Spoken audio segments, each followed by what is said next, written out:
علي يوم ولدت ويوم أموت ويوم أبعث حيا. وقال النبي صلى الله عليه وسلم: من مات وهو يعلم لا إله إلا الله دخل الجنة. وقال النبي صلى الله عليه وسلم: القبر روضة من رياض الجنة أو حفرة من حفر النار، أو كما قال عليه الصلاة والسلام. اللهم صل على محمد وعلى آل محمد كما صليت على إبراهيم وعلى آل إبراهيم إنك حميد مجيد. اللهم بارك على محمد وعلى آل محمد كما باركت على إبراهيم وعلى آل إبراهيم إنك حميد مجيد। 19 নম্বর word, Shalna Gazipur আয়োজিত গণকবরস্থান স্থাপন উপলক্ষে মহতি ওয়াজ ও দোয়া মাহফিলের মোহতারাম সাদাত, মোহতারাম সভাপতি, উপস্থিত হযরত বুজুর্গ উলামায়ে কেরাম, সম্মুখপানে সমবেত দিন প্রিয়, ইসলাম প্রিয়, দিনদার ইমানদার মুমিন মুসলমান ভাইরা, পর্দার আড়াল থেকে আলোচনায় শামিল মা বোনেরা, আল্লাহর দরবারে শুকর, আল্লাহ তাআলা প্রায় মধ্যরাত্রি 11:30 পার হয়ে গেছে, দ্বীনি মাহফিলে আল্লাহ তাআলা বসায় রাখছেন। কালিমাতুশ শুকর, আলহামদুলিল্লাহ। সুখবর হলো সাবেক মেয়র মহোদয়, উলামা প্রেমিক একজন গণমানুষের নেতা, উনি এই অত্র অঞ্চলের মানুষের জন্য না, শুধু টোটাল গাজীপুরের ওয়ার্ড ভিত্তিক কবরস্থানের ঘোষণা দিয়েছেন। এটি মহা আনন্দের একটি বিষয় গাজীপুরবাসীর জন্য,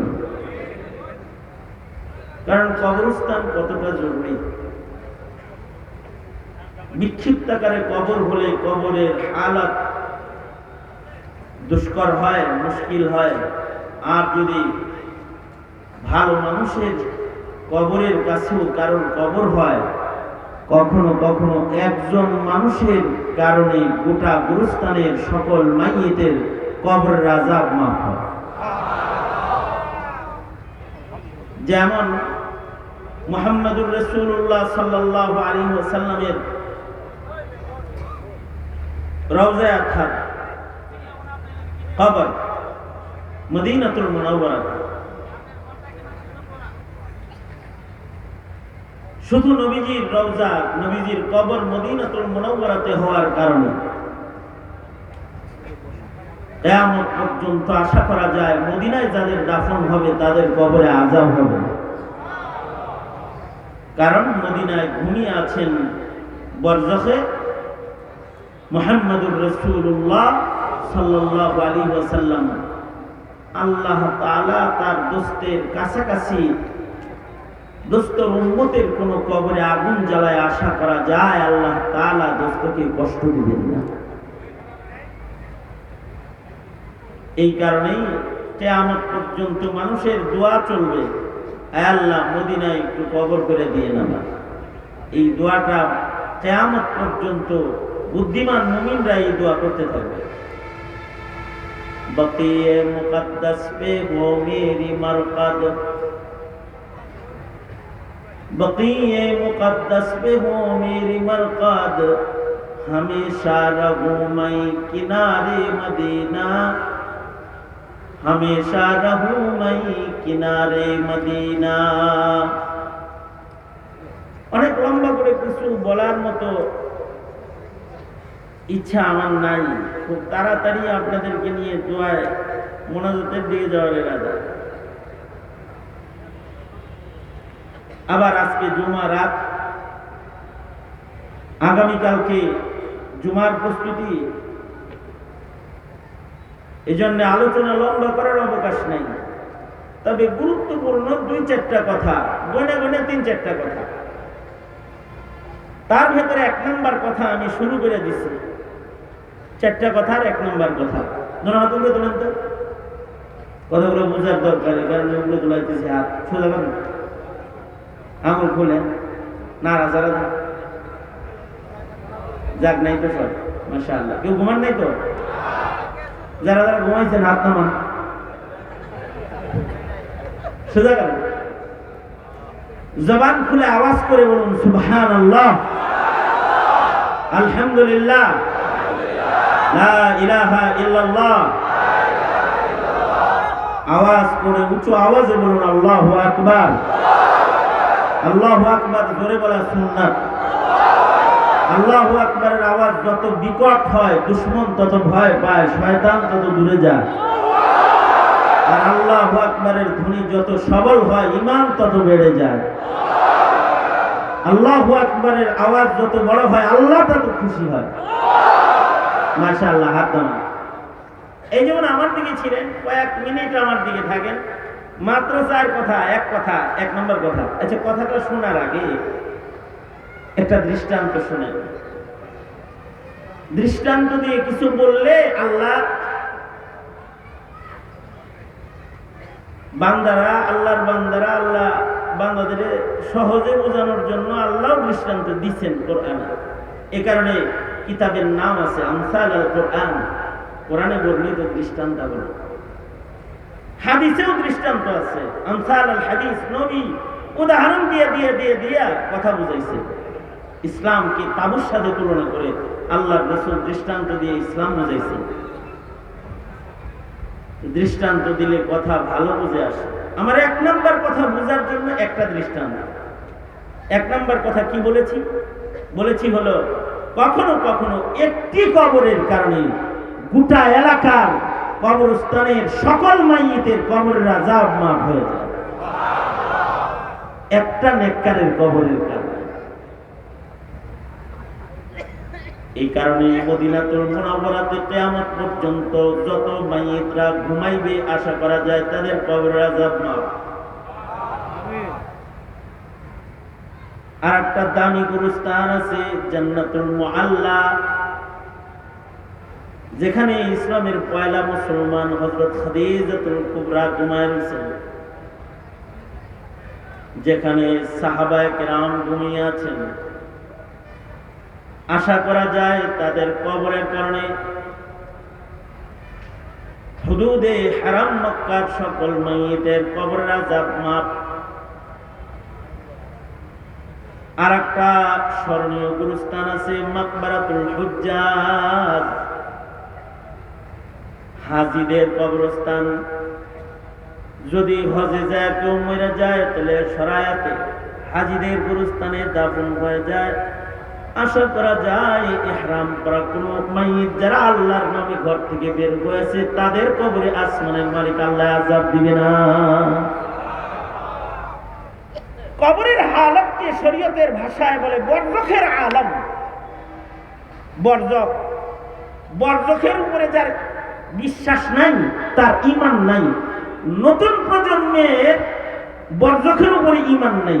এ কারণে অনেকেই কবরের আযাব মানে না।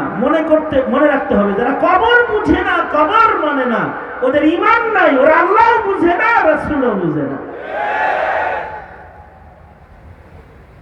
বরজখ মানতে হয়। যে বরজখ মানে না, এটা কোরআন মানে না, হাদিস মানে না। নাস্তিকরা মনে করে কবরে কোনো আযাব নাই, কবরে কোনো জান্নাতও নেই। এটা নাস্তিকদের ধারণা। এটা নাস্তিকরা মনে করে কবরে গেল, লাশটা পচে গেল, মাটির সাথে মিশে গেল, বাস কিচ্ছা শেষ। আসলে কি কিচ্ছা শেষ? কেবল কিচ্ছা শুরু না। কিচ্ছা কি? একদিন তো হাওয়ার উপরে ছিলি দুনিয়াতে, মরার পরে হলো আসল জগৎ শুরু, হয়তো জান্নাত নয়তো দোজখ। মৃত্যুর পরেই হয়তো জান্নাতে চলে যায়, নয়তো আগুনে চলে যায়, নয়তো বাগানে চলে যায়। এই কারণে আল্লাহর রাসূলকে দুনিয়ার মাটিতে জান্নাতের বাগান দেখাইতে আল্লাহ তাআলা মিরাজের রাত, এই কথা খেয়াল করার মতো, খেয়াল করে না শুনলে কিচ্ছু মনে থাকতো না। আল্লাহর রাসূলকে মিরাজের রাতে আল্লাহ তাআলা মসজিদুল হারাম থেকে মসজিদুল আকসায় যে নিয়েছেন, বুরাক যুগে আল্লাহর নবীকে মসজিদে হারাম থেকে আল্লাহ তাআলা মসজিদুল আকসায় নিয়েছেন ফিলিস্তিন। সুবহানাল্লাযী আসরা বিআবদিহি লাইলাম মিনাল মাসজিদিল হারাম মিনাল মাসজিদিল হারামি ইলাল মাসজিদিল আকসা। পবিত্র মহান সত্তায় মসজিদে হারাম থেকে মসজিদ আকসা পর্যন্ত তার বান্দাকে সফর করাইছেন। কি জন্য সফর করাইছেন? লিনুরিয়াহু মিন আয়াতিনা। এর তাফসীরে মুফাসসিরিন বলেন, কি আয়াত দেখানোর জন্য, কি দেখানোর জন্য নবীকে মসজিদে আকসায় নিয়েছেন? মসজিদে আকসার আশপাশে যেহেতু লক্ষাধিক নবীর আগমন ঘটেছে, এই মসজিদুল আকসার আশেপাশে 70,000-এরও বেশি পয়গম্বরের কবর আছে। এই সব দেখানোর জন্য, নবীদের সাথে জিয়ারত করার জন্য, নবীদের কবরের হালত দেখানোর জন্য আল্লাহ তার বন্ধুকে সফর করায়া মক্কাতুল মুকাররমা থেকে মসজিদুল আকসা পর্যন্ত নিয়েছেন। আল্লাহু আকবার বলেন। এবং আল্লাহর রাসূল মেরাজ থেকে এসে কবরের বর্ণনাও দান করছেন। আল্লাহর রাসূল বলেন, আমি যখন যাইতেছিলাম জাবালে আহমার বরাবর, সেখান থেকে খুশবু বের হইতেছে। জিবরাইলকে বললাম, খুশবু কিসের? কয় এটা ইমানদারের কবরের খুশবু। সুবহানাল্লাহ, আস্তে করে বলেন। হযরত আসিয়া সহকারে ফেরাউনের ঘরে যারা শাহাদাত বরণ করেছে, ইমানদার, ওরা এই নিচে ঘুমায় রয়েছে, ওদের কবর থেকে খুশবু বেরোতেছে। খুশবু জান্নাতের কবরের খুশবু। মেরাজ থেকে এসে আল্লাহর রাসূল বলছেন, আল্লাহর রাসূল সাল্লাল্লাহু আলাইহি ওয়াসাল্লাম বলেন, নিচের দিকে নজর করে আল্লাহর রাসূল তাকায় দেখে মুসা নবীর কবরের ভেতরে পয়গম্বর মুসা কবরের ভেতরে দাঁড়িয়ে নামাজ পড়তেছে। কবরের হালত দেখতে দেখতেই নবী গেছেন মসজিদুল আকসা। এ কারণে কবর হয়তো আগুন হয়, নয়তো বাগান হয়। আল্লাহর রাসূল বলতেছেন, আল কবরু রাউযাতুম মিন রিয়াজিল জান্নাহ আও হুফরাতুম মিন হুফারিন নার। এখন আপনারা বলুন, আমরা কি এখানে কেউ এমন আছি যারা কবরে যাওয়া লাগবে না? আছেন কেউ এরকম? এখানে কেউ আছেন? সবার কবরে যাইতে হবে এই বিশ্বাস তো সবার আছে। এখন প্রশ্ন হলো, আপনার কবর কি আপনি আগুন বানাই নেন না বাগান বানাই নেন? এইটাই লোক কথা। কখনো কখনো কবরের পরিবেশ ভালো হলেও কবর জান্নাতের বাগান হয়ে যায়। এটা আমার 1 নম্বর কথা। আমি যে ওয়াজটা করলাম এতক্ষণ, এই ওয়াজটাই করতেছিলেন মৌলানা। আপনি দাঁড়ায় গেছেন কেন? এই দাঁড়ায় গেছেন কেন? আমার নজর আপনার উপর করতেছে। ব্রেনে বাড়ি যায়, বসেন। তা আমি যে এই বয়ানটা করলাম, এই বয়ানটা কাসেম নানতুবি আগে চিনেন। কাসিম নানুতুবি হলেন হুজ্জাতুল ইসলাম, কাসিমুল উলুমি ওয়াল খায়রাত। কাসিম নানুতুবি রহমাতুল্লাহি আলাইহি, যিনি মাদ্রাসা শিক্ষার প্রতিষ্ঠাতা, উনি যদি দারুল উলুম দেওবন্দ না করত, তাহলে শাহবাগ চত্বরের নাস্তিকের শুধু একটা মিছিল তোমাদের নজরে পড়তো না, ভারতবর্ষে নাস্তিক পাইতা, ভারতবর্ষে মুসলমান পাইতা না, মুসলমান পাইতা না। কারণ কাসিম নানুতুবি মাদ্রাসা প্রতিষ্ঠা করেছেন বিধায়ী, এখান থেকে জন্মগ্রহণ করেছে দাওয়াত ও তাবলীগ, এখান থেকেই জন্মগ্রহণ করেছে খানকাহি নিজাম, এই মাদ্রাসাগুলোর থেকেই জন্মগ্রহণ করেছে ওয়াজ আর নসিহত, এই মাদ্রাসাগুলোর থেকেই জন্মগ্রহণ করেছে ইংরেজ খেলাফ আন্দোলনের মুজাহিদের কাফেলা, যারা ইংরেজকে তাড়িয়েছিল। এই কাসিম নানুতুবি রহমাতুল্লাহি আলাইহি উনি এই বয়ানগুলো করতেছিলেন। তো ওনাকে একজন একটা প্রশ্ন করছে, যিনি প্রশ্ন করেছে তার নাম হলো আল্লাদিন। নাম কি? কে প্রশ্ন করছে? আল্লাদিন। আল্লাদিন একজন মূর্খ সাধারণ মানুষ, হযরত কাসিম নানুতুবির খাদেম। সে প্রশ্ন করে বলে, ঈমান নাই, আমল নাই, ভালো মানুষের কবরের লগে কবর হইলেই জান্নাত। জিনিসটা কিন্তু কাসিম নানুতুবি আমি আল্লাদিনের বুঝে আসে নাই। আমার এখনকার আলোচনাটা বুঝলে কোন কবরস্থানের দরকার কেন এটা বুঝে আসবে। কবর যদি বিক্ষিপ্ত হয় তাহলে কবরের পারে বৈশা, বাপের কবরে পাশে বৈশা ছেলে পেশাব করে, গুরুস্থান পাশে বৈশা মুখ ভাল লাগছে। আমি নিজে গেছি রংপুরে, এক এলাকায় যায় দেখি, মানে পার্সোনাল দাওয়াতি কাজে রংপুর মিঠাপুকুর এলাকায় আমি গেছি, যায় দেখি গোটা থানার ভেতরে একটা গুরুস্থান নাই। দেখি কবরের পারে বসে বসে তাস খেলে, নাতিরা দাদার কবরের পাশে তাস খেলা লাগছে, আর বাচ্চারা চাচার কবরের ওয়ালের উপরে বয়ে বয়ে বিড়ি খেতেছে। আমি এলাকার নেতাদের বললাম, গুরুস্থান নাই, এত আলাদা আলাদা কবর কেন? আমাদের এলাকায় কবরস্থান নাই। আল্লাহর রাসূল গুরুস্থান প্রতিষ্ঠা করেছেন, কবরস্থান প্রতিষ্ঠা করেছেন। আপনারা কবরস্থান বানান, কারণ কখনো কখনো একজন নেককার মুমিনের উসিলায়, একজন ইমানদারের উসিলায় যেমন আল্লাহ গজব বন্ধ করে, একজন মানুষ আল্লাহ আল্লাহ বললে যেমন ইসরাফিলের সিংহা বন্ধ থাকে।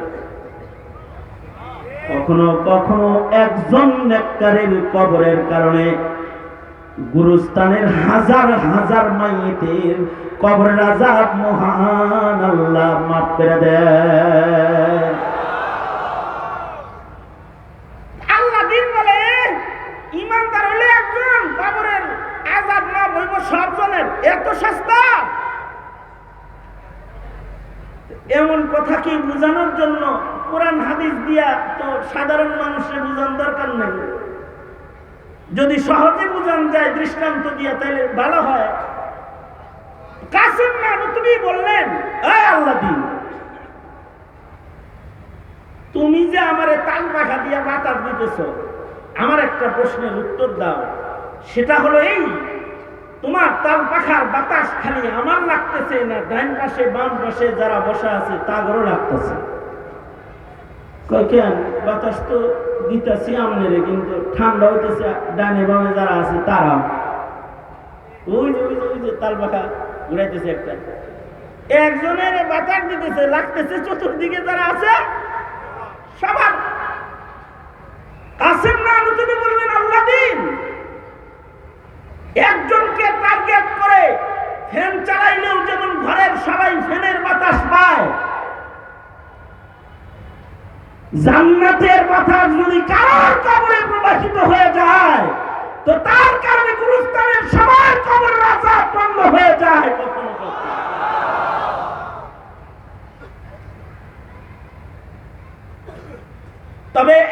সময় ছিল যখন গুরুস্থানও খুব হিসাব করে করা হতো। যাকে তাকে যেমন তেমন গুরুস্থানে দাফন করা হতো না, একটা সময় ছিল।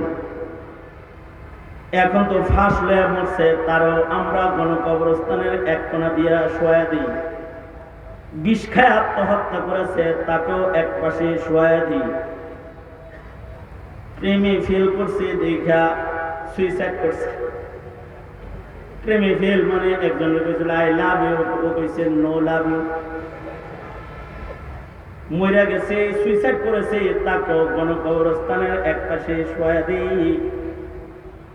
এটা আমাদের বুজুর্গরা ওদের কবরের আযাব থেকে বাঁচাইবার লাগা ওদের জন্য নেককারদের পার দিয়ে একটা জায়গা বের করে দিয়ে দেয়, যেন নেককারদের কারণে যেন আল্লাহ তাআলা যেন ওরে মাফ করে দেয়। কিন্তু এক জমানার মুমিন এত করা ছিল, যারা তারা গুরুস্থানে জায়গা দিত না। যেমন উজবেকিস্তানে একটা কবরস্থান আছে, কবরস্থানের ওয়াকফকারী যিনি, তিনি ওয়াকফ করার সময় ওসিয়তনামা লিখেছে যে আমি গুরুস্থানের জন্য মাটি ওয়াকফ করে দিয়ে গেলাম, কিন্তু আমার ওসিয়ত হলো আমার ওয়াকফ করা মাটির ভেতরে কেউ যদি নিজের কবর বানাইবার চায় তাইলে তার নাম মুহাম্মদ হইতে হবে, অর্থাৎ আমার নবীর নামে যার নাম, সে এই গুরুস্থানে জায়গা পাবে। গুরুস্থানের নাম মাকবারায়ে মুহাম্মাদিয়া, মুহাম্মাদিয়া কবরস্থান। শুধু এতটুকু শর্ত নয়, আর একটা শর্ত দিয়েছে, এই গুরুস্থানের মাইয়িত যদি কেউ হইতে চায় তাহলে তার 1 লক্ষ হাদিস সনদ সহ মুখস্থ থাকা লাগবে। উজবেকিস্তানে ইমাম বুখারী রাহমাতুল্লাহি আলাইহি 17 জন উস্তাদ ওই গুরুস্থানে ঘুমায় রয়েছে, আর প্রায় 1,500 হাফিজুল হাদিস একসাথে ঘুমায় রয়েছে। দুনিয়ার আলেমরা বলে যে জান্নাতুল বাকিয়ার মুআল্লার পরে সবচেয়ে দামি কবরস্থান হলো এটা, যেখানে প্রায় 2000 হাফিজুল হাদিস একসাথে ঘুমায় রয়েছে।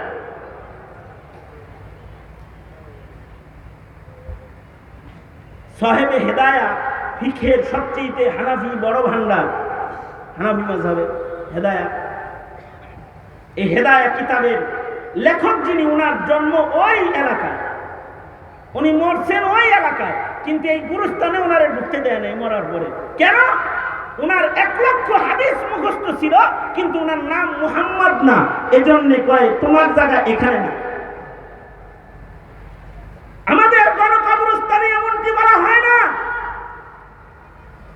আমাদের ইমানদাররা, আমাদের বাপ দাদারা আমাদের উপরে রহম করছেন। যদি আমাদের বাপ দাদারা ওসিয়ত করত যে আমার কবরের পাশে কাউকে বেনামাজিকে কবর দিবি না, বেপরদা নারীকে এই গুরুস্থানে কবর দিবি না, নাস্তিকের মিছিলে ঘুরে তাকে মুসলমানের কবরস্থানে জায়গা দিবি না, কাদিয়ানীর পক্ষে কথা কয় তাকে মুসলমানের গুরুস্থানে জায়গা দিবি না, যদি ওসিয়ত করত তাহলে মুসলমানের গুরুস্থানে বহু নামধারী মুসলমান আছে, তোমরা জায়গা পাতা না, জায়গা পাইতে না, জায়গা পাইতে না তোমরা। কিন্তু আমাদের বাপ দাদারা এমনকি শর্ত দেয় নাই। তোমার ঘরে দোজখের আগুন থেকে কোনো না কোনো ভাবে বাঁচাইতে চায়, এটাও নবীর নায়েব হওয়ার কারণে। তাছাড়া মৌলবীরা কইতো যে আমরা হাফেজরা সব এক জায়গায় ঘুমাবো, কোন জাহেলের লগে ঘুমাবো না। মুফতিরা বলতো যে মুফতিরা সব এক গুরুস্থানে ঘুমাবো, পাবলিকের লগে আমরা নেই। তাবলিগরা বলতো যে আমরা চিল্লারা সব একসাথে ঘুমাবো, তোরা তারা চিল্লা চিল্লি করস তোদের লগে আমরা নেই। কিন্তু এমনটি কথা তারা বলে নাই, তোমাকে দূরে সরাই নাই। কেন? তারা যে নাইবে নবী এর লেগা, নবীজিও চেষ্টা করছে শেষ পর্যন্ত মুনাফিকের কবরের আযাব মাফ করানোর লাগি। আল্লাহর রাসূল চেষ্টা করছে,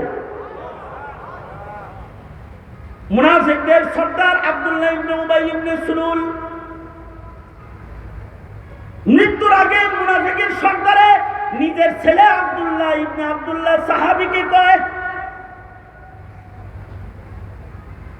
আগের মুনাফিকরা এখনকার যুগের নাস্তিকের চাইতে ভালো ছিল। ভালো যে ছিল তার একটা দলিল আমি পেশ করতেছি।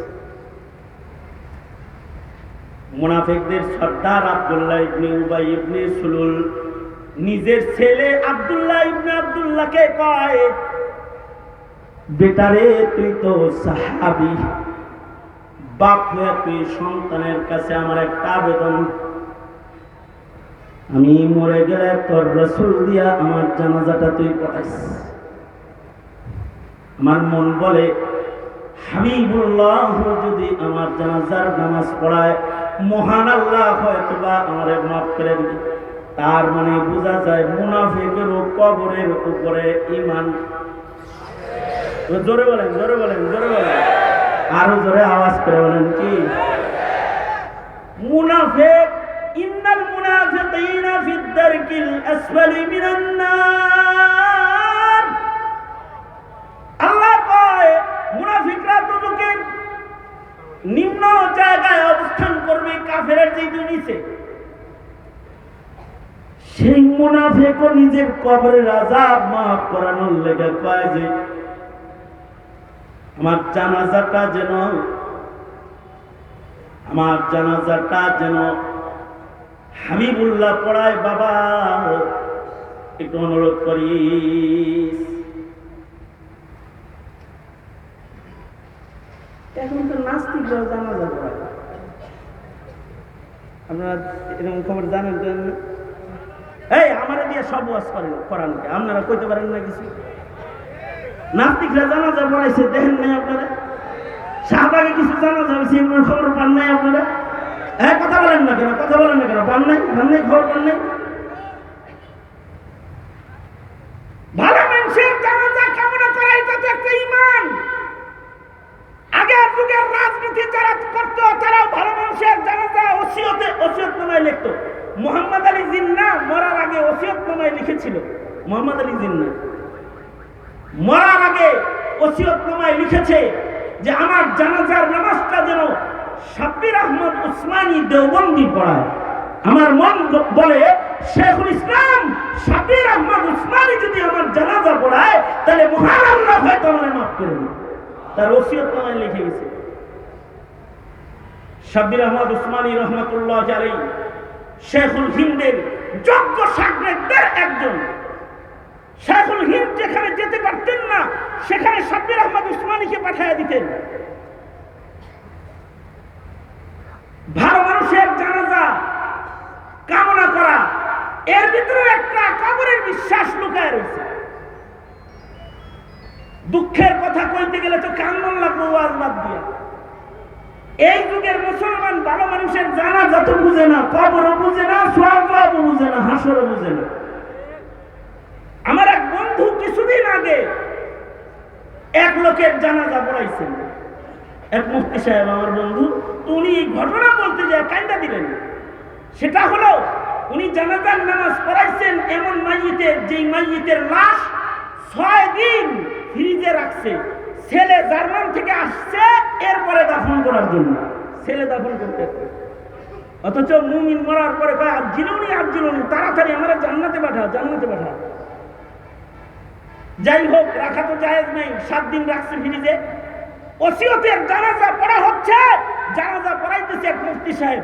বেদনাদায়ক দৃশ্য হলো জার্মান থেকে মাইয়িতের ছেলে জানাজা পড়তে এসেছে, সাথে করে নিজের নাতি, মানে ছেলেটাকে নিয়ে আসছে, নাতিরে নিয়ে আসছে দাদার জানাজা পড়তে। এখন বেদনার বিষয় হলো জানাজা শেষ হওয়ার পরে, অ্যাটেনশন প্লিজ, খেয়াল করে কথাটা শুনেন। নাতিয়ে কয় বাপেরে, আব্বু দাদুর জানাজা তো শেষ হয়ে গেল, এখন কি দাদুর লাশটা আগুন দিয়ে পোড়ানো হবে? নাউজুবিল্লাহ, জোরে করে বলেন, নাউজুবিল্লাহ, জোরে করে বলেন। এই কার ঘরের সন্তান বলতেছে রে? মুসলমানের ঘরের সন্তানে বাপেরে জিগাইতেছে আব্বু দাদার জানাজা হলো, এখন কি দাদুর লাশ পুরানো হবে? এই কথা বলতেই বাবা সন্তানের মুখ থেকে দিচ্ছে। মুফতি সাহেব বলেন, আমি সন্তানকে বললাম, বাবা মুশরিকের লাশ পুরানো হয়, মুমিনের লাশ পুরানা ওরে সাজানো হয়, আতর গোলাপ দিয়া ওকে সাজানো হয়, ওরে নতুন কাপড় পরানো হয়, আর ওকে জান্নাতের বাগানে শোয়ানো হয়। ফিরিস্তারা এসে ওকে বলে নাম কানাউমাতিল আরুস, বাসরের ঘুম ঘুমাও, ইসরাফিলের বাঁশি পর্যন্ত ঘুমাইবা, আর কেউ তোমায় ডাক দিবে না। আল্লাহু আকবার করে বলেন। এই বাবা, মুশরিকের লাশ পুরানো হয়, মুমিনের লাশ পুরানো হয় না। জরায়েত হইরা মুফতি সাহেব বলেন, আমি কাঁদতে লাগলাম। বেদনার বিষয় হলো বর্তমান সমাজের নবপ্রজন্মের দ্বীনি জ্ঞান এত কম, মরার পরে লাশ কি করা লাগে তা পর্যন্ত মুসলমানের জানে না। দাফনের জন্য অন্য মানুষ ডাক্তার আনতে হয়, দাফন করতে হবে তাও জানে না। অবশ্য হিন্দি ছবি দেখতে দেখতে মরার পরে হিন্দুর লাশ পোড়ানো হয় এটা জানি। নিজের গ্রুপের মানুষের মরার পরে কি হয় তার না শিখার কারণে বাপের জিগায় দাদার লাশ পোড়ানো হবে নি। অপেক্ষা করো, যদি এমন মূর্খতার শিকড় গভীরে যাইতেই থাকে তাহলে ওই দিন বেশি দূরে নয় যে হিন্দি ফিল্মের নকল করে বাপ তার সন্তান তার বাবার লাশ আগুন দিয়ে পুরাবে, দাফনের জন্য গুরুস্থানে নিবে না। অপেক্ষা করো, অপেক্ষা করো। এদেশের মোল্লা করে জঙ্গি বইলা তাদের মুখে তালা লাগাইতে চাও, তোমার কবর চিনানোর মতো কেউ এই জমিনে থাকবে না, থাকবে না, থাকবে না। তোমার ভাগ্যাকাশে এক অন্ধকার ঝুলন্ত অবস্থায় আছে, মৌলবীর বিরোধিতা করবে তো অন্ধকার নেমে আসবে, আলোর ফোয়ারা বন্ধ হয়ে যাবে।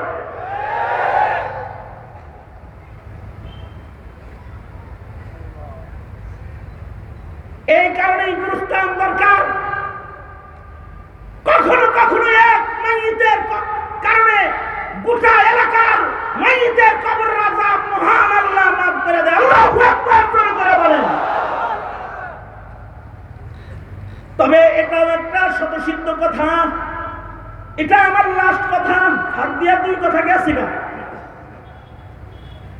এটা আমার লাস্ট কথা। সেটা হলো, তবে কখনো কখনো ভালো জায়গায় কবর হইলেও লাভ হয় না, কখনো কখনো রাসূল জানাজা পড়াইলেও লাভ হয় না যদি ঈমান নষ্ট হয়ে যায়।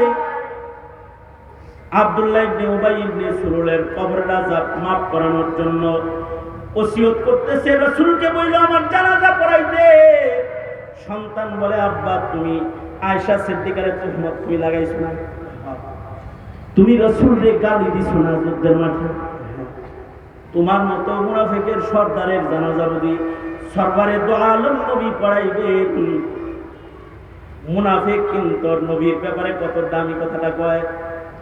আব্দুল্লাহ তুই তোর রাসূলরে চিনোস না, আমি জালেম যত বড় তোর নবীর মায়া তার চাইতে অনেক বড়।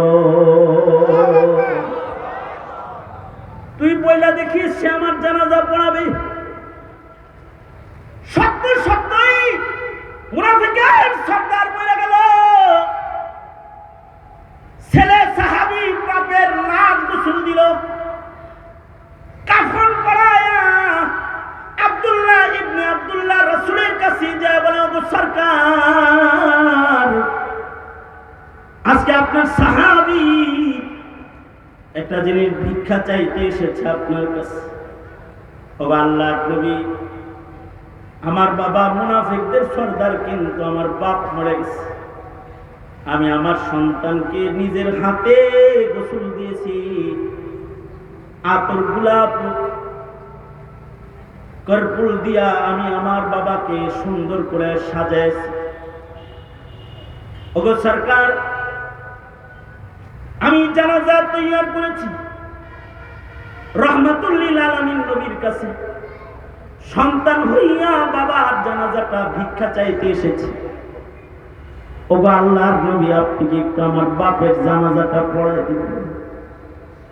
আমার মন বলে আপনি আমার বাবার জানাজা পড়াইলে হয়তো মহান আল্লাহ আমার আব্বারে মাফ করে দিবেন। আল্লাহর রাসূল সাল্লাল্লাহু আলাইহি ওয়াসাল্লাম দাঁড়িয়ে গেছেন, জানাজা পড়ানোর জন্য রাসূল রওনা করেছেন। হযরত ওমর পিছন থেকে রাসূলকে টেনে ধরে কয়, সূরা মুনাফিকুন নাযিল হইছে, মুনাফিকের সর্দারের জানাজা পড়াইতে কি লেগা যান? আল্লাহ না বলছে 70 বার ইস্তেগফার করলো মুনাফিককে আল্লাহ তাআলা maaf করবেন।